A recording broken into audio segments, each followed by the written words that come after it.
Una de las leyendas sobre las tablillas esmeralda de Thoth sugiere que pueden datar de un increíble 36.000 a.C. y que fueron escritas por Thoth, un sacerdote y rey atlante que fundó una colonia en Egipto antes del hundimiento de la Atlántida. Como gobernante de la antigua raza egipcia durante 16.000 años, desde el 50.000 a.C. hasta el 36.000 a.C., se cree que fue el responsable del progreso del pueblo bárbaro hacia un nivel superior de civilización. Thoth alcanzó la inmortalidad al poder apartarse de la vida a voluntad sin morir. Sus conocimientos le permitieron ser el líder de las diversas colonias atlantes, incluidas las de América Central y del Sur. Antes de abandonar Egipto, se supone que construyó la Gran Pirámide de Giza, que se creyó erróneamente que había sido construida por Keops, y que colocó guardias elegidos entre la élite de su pueblo para custodiar la entrada a los grandes salones de Amenti. Allí ocultó sus conocimientos. Los sucesores de estos guardianes se convirtieron más tarde en los sacerdotes de las pirámides que veneraban a Thoth como dios de la sabiduría. Cuenta la leyenda que en los siglos posteriores, Thoth entró en el cuerpo de varias personas de la forma descrita en las tablillas. En su última encarnación, fue conocido como Hermes Trimegisto, el Tres Nacidos. Según la leyenda, Thoth escribió sus conocimientos sobre alquimia, la creación del universo, la naturaleza del alma, la inmortalidad, la magia y la sabiduría espiritual en tablillas que Hermes, el dios griego de la alquimia y el hermetismo, descubrió más tarde. Los escritos se conservan en la Gran Pirámide, siendo los dos últimos de gran importancia y conteniendo secretos de incalculable valor para el estudiante serio. En el siglo XIII a.C.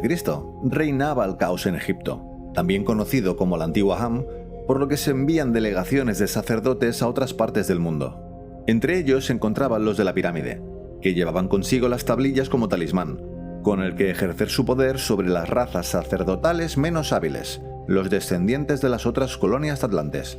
Según la leyenda, las tablillas otorgan a su portador el poder de Thoth.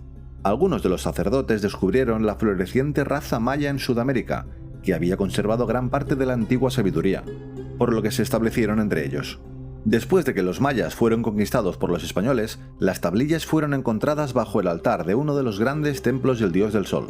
Las escrituras son tablillas de color verde esmeralda, hechas de una sustancia obtenida por transformación alquímica, y son indestructibles, impermeables a los efectos de todos los elementos y sustancias.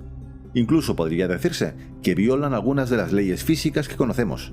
Están escritas en la antigua lengua atlante y contienen letras que corresponden a ondas de pensamiento armoniosamente sintonizadas, lo que permite transmitir la vibración mental al lector.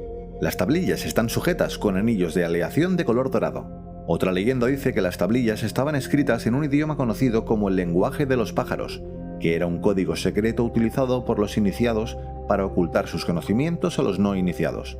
Las tablillas esmeralda han sido objeto de gran debate y controversia, y algunos estudiosos e investigadores las rechazan por dudar de que sean una creación moderna y no un antiguo artefacto.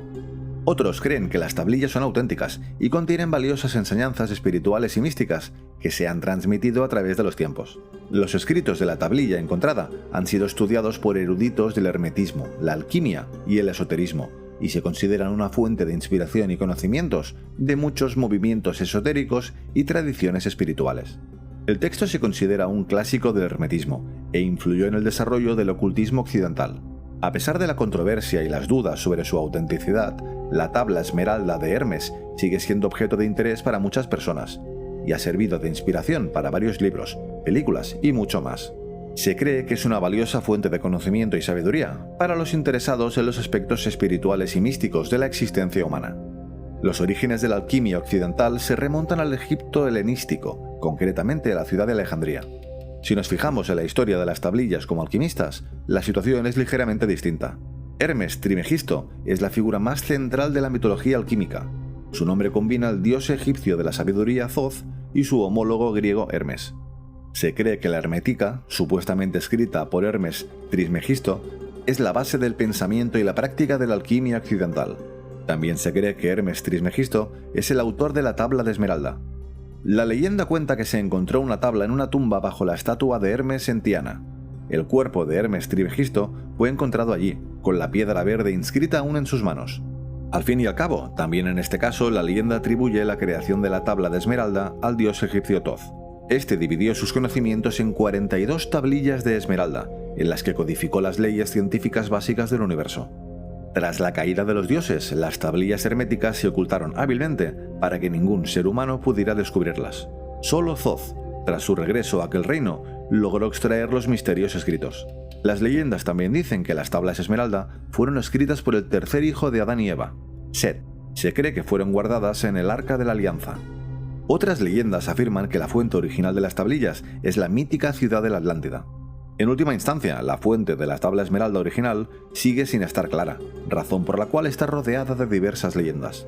El primer texto conocido relacionado con la tabla de intenciones se encuentra en el Kitab Sir al-Aliki, libro secreto de la creación y el arte de la naturaleza, que fue recopilado a partir de escritos anteriores. Esta obra árabe del siglo VIII después de Cristo se atribuye a Balinas, o Pseudo-Apolonio de Tiana. Cuenta cómo descubrió la tabla esmeralda en la tumba de una cueva. Debido al hecho de que esta obra es árabe, muchos sugieren que la tabla fue compuesta en árabes entre los siglos VI y VIII después de Cristo, lo que contradice la opinión de que el texto se originó en la antigüedad. Según Balinas, la tablilla fue compuesta en griego, pero la tablilla original en cuestión, que supuestamente poseía, nunca se ha encontrado, lo que pone en duda que existiera. También se ha sugerido que el artefacto fue destruido en el incendio de la Biblioteca de Alejandría. Sin embargo, la versión del texto de Balinas se difundió rápidamente y fue traducida por varias personas a lo largo de los años. Otra fuente temprana de la tabla de esmeralda es el Kitab Ustukus al-Us al-Tani, atribuido a Jabir ibn Hayyan. Los europeos no tuvieron acceso al texto hasta el siglo XII después de Cristo, gracias a la traducción al latín de Hugo von Santala. ¿Qué hay escrito en la tablilla de esmeralda hallada? La inscripción es una colección de sabiduría antigua que se remonta a miles de años. Contiene una serie de principios que se han utilizado para guiar el pensamiento filosófico, las prácticas espirituales y los rituales mágicos. El texto es breve pero impactante y ha sido estudiado e interpretado tanto por eruditos como por practicantes. La tabla de esmeralda es una de las piedras angulares de la alquimia occidental y, sin duda, tuvo una gran influencia en la alquimia medieval y renacentista.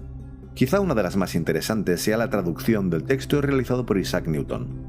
Se encontró en sus obras alquímicas y se conserva en la biblioteca del King's College de la Universidad de Cambridge. Se dice que Newton es una de las mentes más brillantes del mundo. Descubrió los fundamentos de la física moderna. Se trata de las 3 leyes del movimiento. Sin embargo, muchos desconocen la fuerte atracción de la física por la alquimia. Entre sus muchas obras relacionadas con la filosofía, la astronomía y las matemáticas, se encuentra también su trabajo sobre la traducción del texto místico escrito en la extraña tablilla. Decía lo siguiente: verdad, no mentira, lo más seguro y verdadero. Lo que está abajo es como lo que está arriba, y lo que está arriba es como lo que está abajo, para que se realicen los milagros de una cosa. Y como todas las cosas han surgido de lo uno por mediación de lo otro, así todas las cosas surgen de esta única cosa, adaptándose a sí mismas. El sol es su padre, y la luna su madre. El viento lo llevó en su seno, y la tierra lo amamantó. Es el padre del todo, el mundo perfecto. Su poder es completo si lo convierte en tierra. Separó la tierra del fuego, lo fino de lo grosero, suavemente y con gran habilidad. Asciende de la tierra al cielo, y desciende de nuevo a la tierra, y recibe el poder de lo superior y de lo inferior. De esta manera tendrás la gloria del mundo entero, y de esta manera todo lo oscuro volará lejos de ti. Este es el poder de las fuerzas, porque sobrepasa toda cosa sutil y penetra toda cosa sólida. Así es como se creó el mundo. De aquí provienen todos los milagros que existen. Por eso me llaman Hermes Trismegisto, porque tengo las 3 partes de la filosofía del mundo entero. He terminado lo que quería decir sobre la obra del sol. El alquimista del siglo XIV, Ortolanus, escribió una importante exégesis sobre el secreto de Hermes, que influyó en el posterior desarrollo de la alquimia. Se conservan numerosos manuscritos relacionados con la tabla de esmeralda y el comentario de Ortolán, que datan al menos del siglo XV. Ortolán, al igual que Albert Magnus antes de él, veía la lámina como una receta críptica que describía procesos de laboratorios utilizando palabras en clave. Esta fue la opinión dominante entre los europeos hasta el siglo XV. A principios del siglo XVI, las obras de Johannes Trithemius, 1462-1516, marcan el paso de la interpretación del laboratorio de la placa esmeralda a un enfoque metafísico. Trithemius identifica la cosa única de Hermes como la mónada de la filosofía pitagórica y con el anima mundi. Esta interpretación del texto hermético fue adoptada por alquimistas como John Dee, Heinrich Copernicus Agricola